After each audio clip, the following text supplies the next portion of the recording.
ఏపీలో రాజకీయాలు ఎలా ఉన్నా కోనసీమలో ప్రత్యేకం. అందులోనూ అమలాపురం అంటే మరింత రంజుగా ఉంటుంది. చక్కని ఆప్యాయతలు ఒక పక్క, అగ్గిరాజేసే రాజకీయాలు మరోవైపు. ఇద్దరు నేతలు ఢీ అంటే ఢీ అంటుంటారు. ఈ క్రమంలోనే ఆధిపత్య పోరు తారాస్థాయికి చేరింది.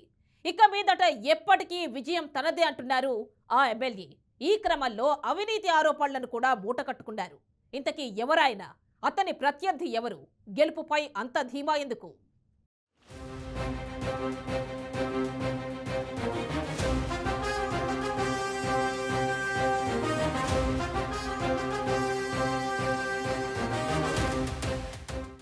అంబేద్కర్ కోనసీమ జిల్లా అమలాపురం నియోజకవర్గానికి రాష్ట్రంలోనే ప్రత్యేక స్థానం ఉంది.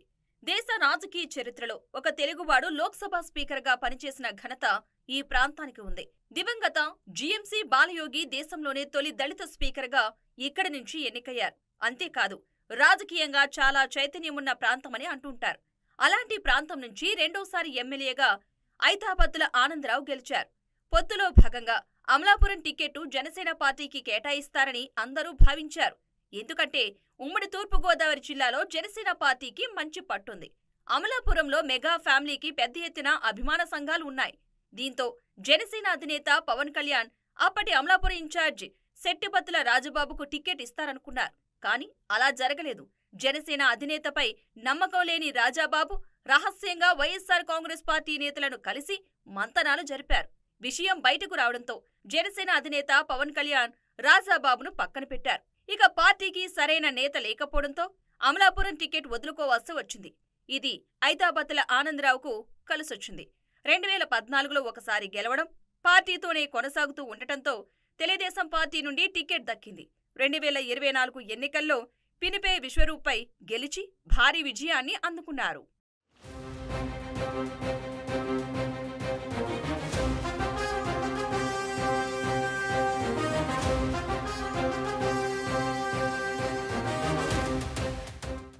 రెండు 2009లో తొలిసారి టికెట్ పొందిన ఐతాబత్తుల ఆనందరావు పినిపే విశ్వరూప్ చేతిలో ఓడిపోయారు.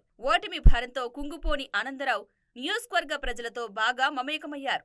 2014 ఎన్నికల్లో టికెట్ దక్కించుకుని తనను ఓడించిన విశ్వరూప్పై గెలిచి సత్తా చాటారు. కానీ 2019 ఎన్నికల్లో ముక్కోడపు పోటీ ఆనందరావు కొంపముంచింది. టీడీపీ జనసేన ఓట్ల చీలికతో పినిపే విశ్వరూపుకు నియోజకవర్గ ప్రజలు పట్టం కట్టారు. 2024 ఎన్నికల నాటికి రాజకీయ ముఖచిత్రం మారిపోయింది. నిజానికి ఆనందరావుకు టికెట్ రాకుండా సొంత పార్టీకి చెందిన నేతలు చాలా ప్రయత్నాలు చేశారు. కానీ ఇవేమీ ఆనందరావు విజయాన్ని అడ్డుకోలేకపోయాయి. అమలాపురం ఎమ్మెల్యే ఆనందరావుకు రాజకీయంగా కలిసి వచ్చే అంశాలు చాలానే ఉన్నాయి. అమలాపురం అల్లర్లలో అమాయకులపై కేసులు పెట్టించారంటూ మాజీ మంత్రి పినిపే విశ్వరూప్పై తీవ్ర వ్యతిరేకత ఉండటం, పొత్తులో భాగంగా జనసేన మద్దతు తోడవడం ఆయన గెలుపును సులభతరం చేశాయి. అన్నింటికీ మించి నియోజకవర్గంలో పార్టీ కోసం తీవ్రంగా శ్రమించారు. అమలాపురం అంటే అభివృద్ధి, అభివృద్ధి అంటే ఆనందరావు అనే స్లోగన్తో ప్రచారం చేసి ఆకట్టుకున్నారు. 38,000 పైచీలుకు ఓట్ల మెజార్టీతో గెలిచి విశ్వరూపును మట్టి కర్పించారు.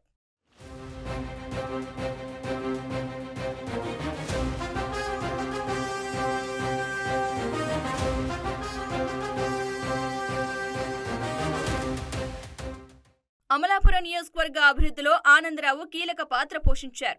ప్రధాన రహదారులతో పాటు గ్రామాల్లో సీసీ రోడ్లు వేయించారు. తీర ప్రాంతాల్లో త్రాగునీరు సమస్య ఎక్కువగా ఉన్న చోట్ల వాటర్ హెడ్ ట్యాంకులు నిర్మించారు. అమలాపురానికి చెందిన సుమారు 1650 కుటుంబాలకు బోడసుకూరులో నిర్మించిన టిట్కో గృహాలను మంజూరు చేశారు. టౌన్లో 2 ప్రధాన పార్కులను సర్వాంగ సుందరంగా తీర్చిదిద్దారు. అమలాపురం, అల్లవరం మండలాల్లో పోలీస్ స్టేషన్ల కోసం నూతన భవనాలను నిర్మించారు.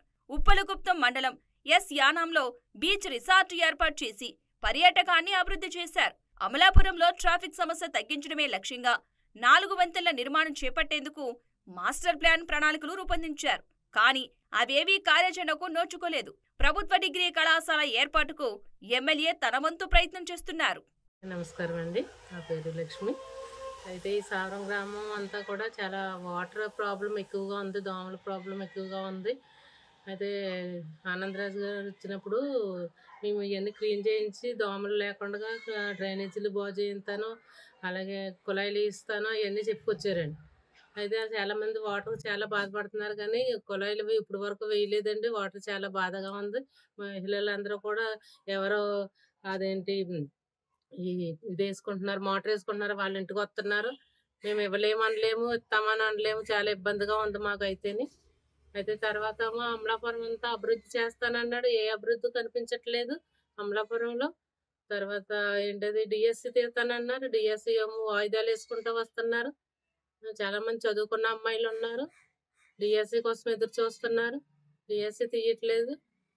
తర్వాత మొన్నేమో ఎగ్జామ్స్‌లు పెడతామనేసి ఎగ్జామ్ కూడా వాయిదాలేసేశారండి. చాలా ఇబ్బందిగా ఉంది. ఎందుకంటే చదువుకున్న అమ్మాయిలు మా ఇళ్లల్లో ఉన్నారు. ఇతర ఇళ్లల్లో కూడా ఉన్నారు. ఉద్యోగాలు లేక, చాలా ఆళ్ళు పెళ్ళిళ్ళు చేసుకోలేక, ఆళ్ళకి వయసు మీరిపోతుంది. ఉద్యోగాలు లేవని ఎదురు చూస్తున్నారు. బాబొత్తే జాబ్ అన్నాడు. బాబొచ్చాడు. జాబు లేదు. ఏమీ లేదు. చాలా ఇబ్బందిగా ఉంది. ఈ ప్రభుత్వం వల్ల ఇంకా ఏమి మేలు కనిపించలేదండి. అలాగే జగన్ గారు అనేక పథకాలు పెట్టారు. అయితే ఇప్పుడు ఆ పథకాలన్నీ కూడా తీసేశాడు. ఒక పథకం కూడా అమలు చేయట్లేదు. అలాగే ఫ్రీ గ్యాస్ అన్నాడు. కొంతమందికి మాత్రమే ఏలుముద్రలు పడిన వాళ్ళకి మాత్రమే అది గ్యాస్ వస్తదని అంటున్నారు. ఎందుకంటే కొంతమందికేమో ఏలుముద్రలు పడవట్లేదు. చాలా ముసలోళ్ళు ఉన్నారంటే ఆళ్ళకి పట్టలేదండి. మరి ఆళ్ళకి ఇవ్వడమో ఫ్రీ గ్యాస్ అదైతే తెలియట్లేదు. ఫ్రీ గ్యాస్ ఇప్పుడు వరకు కూడా ఎవరు పొందుకున్న వాళ్ళు లేరు. డ్వాక్రా గ్రూపులు అన్నట్లకి ఏమీ చేయలేదు ఇప్పుడు వరకును. అయితే ఇప్పుడు గ్యాస్ వీళ్ళు అందరికీ తెలుసు. 900 ఎట్టి కొనుక్కుంటున్నారు. ఎదురు చూస్తున్నారు. 3 బండ్లు ఇచ్చేస్తానంటంతో గబగబా పరిగెట్టుకెళ్ళి అందరూ ఓట్లేసేశారు. 3 బండ్లు కాదు కదా! ఇప్పటికొచ్చి ఒక బండ కూడా ఇవ్వలేదు. అందరికీ కూడా దానివల్ల ఇబ్బందే గానీ ఏమీ కూడా కలిసొచ్చింది ఏమి కనిపించట్లేదు. తర్వాత ఇంకోటేంటంటే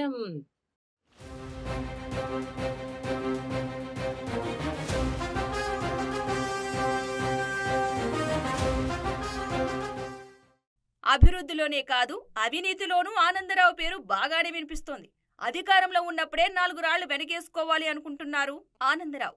ఈ క్రమంలో ఆయన చేసిన పనులు వివాదాస్పదంగా మారాయి. ప్రభుత్వ ఉద్యోగులు బదిలీల కోసం ఆనందరావుకు భారీగానే ముట్ట చెప్పాల్సి వస్తుందని గుసగుసలు వినపడుతున్నాయి. అమలాపురం మున్సిపాలిటీలో పేరున్న కాంట్రాక్టర్ ఒకరు ఎమ్మెల్యే పేరుతో వసూళ్లకు పాల్పడుతున్నారనే చర్చ సాగుతోంది.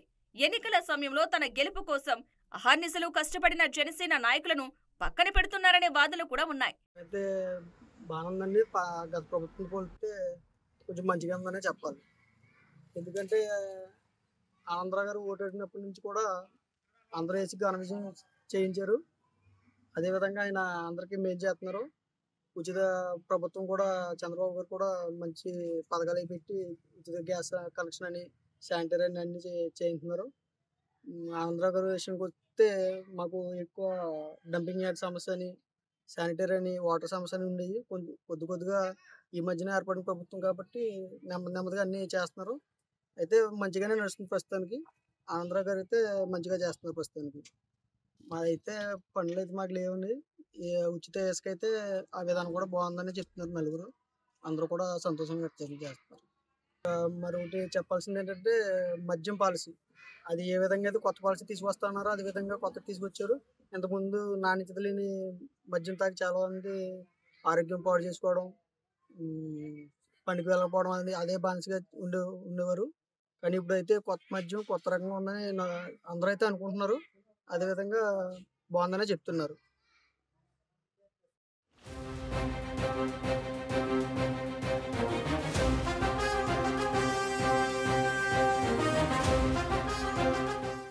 దేవాదాయ శాఖ పరిధిలోని దేవాలయాలకు రాష్ట్రంలో ఎక్కడా లేని విధంగా ఇన్ఛార్జ్ చైర్మన్లను నియమించి వార్తల్లో నిలిచారు. అయితే వీటిలో ఒక్కడు కూడా జనసేన నాయకులకు కేటాయించకపోవడం గొడవకు దారితీసింది.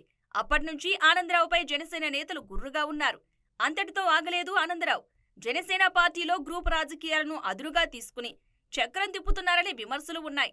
మద్యం సిండికేట్లలోనూ ఆనందరావు హస్తం ఉందనే ఆరోపణలు బలంగా వినిపిస్తున్నాయి. మద్యం షాపుల నిర్వహణకు సంబంధించి తన వాటా తనకు పంపించాల్సిందేనని హుకుం జారీ చేశారట.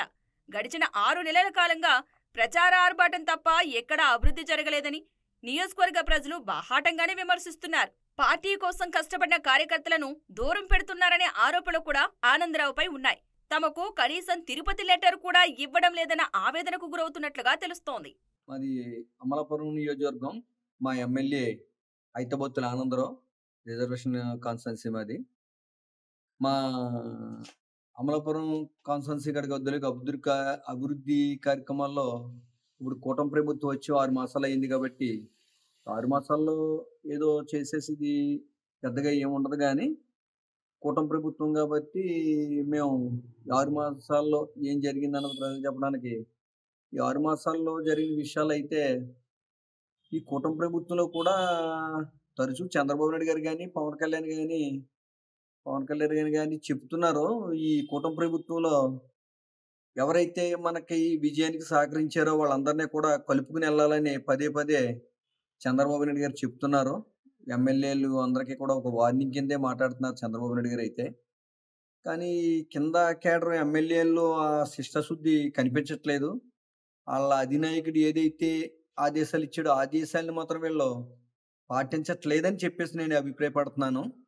వాళ్ళు పాటించాలి. ఎంచేతంటే వీరు గత ప్రభుత్వం పవన్ కళ్యాణ్ గారు కానీ వీళ్ళు కానీ ఇండివిజువల్గా పోటీ చేసినప్పుడు ఏ స్థానాల్లో ఉన్నారో ఈ రోజు ఏ స్థానాల్లో మళ్ళీ కూటమి ప్రభుత్వం ఏ స్థానాల్లో ఉన్నారో ఒకసారి గమనించుకుంటే మరి మంచిదని చెప్పేసి రాబోయే రోజుల్లో 2029లో కూడా మరి ముఖ్యమంత్రి చంద్రబాబు నాయుడు గారే కావాలి అని నిన్న అసెంబ్లీలో పవన్ కళ్యాణ్ గారు ఉప ముఖ్యమంత్రి మా నాయకుడు పవన్ కళ్యాణ్ గారు కంఠాపదంగా చెప్పారు. మళ్ళీ 2029 ఇంకొక 5 సంవత్సరాలలో కూడా మళ్ళీ చంద్రబాబు నాయుడు గారు ఈ రాష్ట్రానికి ముఖ్యమంత్రి కావాలని చెప్పేసి ఆయన అన్నాడంటే ఎంత శిష్టశుద్ధితో ఉన్నాడో మా నాయకుడు పవన్ కళ్యాణ్ అన్నది క్లియర్గా మీకు తెలియజేస్తున్నాను. మరి అటువంటి శుద్ధితో ఉన్న నాయకుడు చాలా ప్రజల్లో ఒక ఇమేజ్ ఉన్న లీడరు మాట్లాడుతున్నాడంటే ఈ మైలేజ్ని వీళ్ళు క్యాచ్ చేసుకుంటున్నారు తప్ప పవన్ కళ్యాణ్ గారి మైలేజ్ని ఈ ఎమ్మెల్యేలు ఎవరో కూడా పవన్ కళ్యాణ్ గారు ఉన్న కేడర్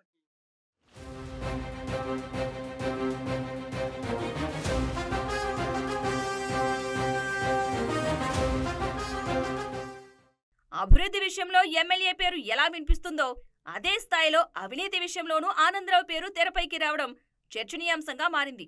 వీటికి చెక్ పెట్టకపోతే ఆనందరావు కాస్త విషాదరావుగా మిగిలిపోక తప్పదని రాజకీయ విశ్లేషకులు అభిప్రాయపడుతున్నారు.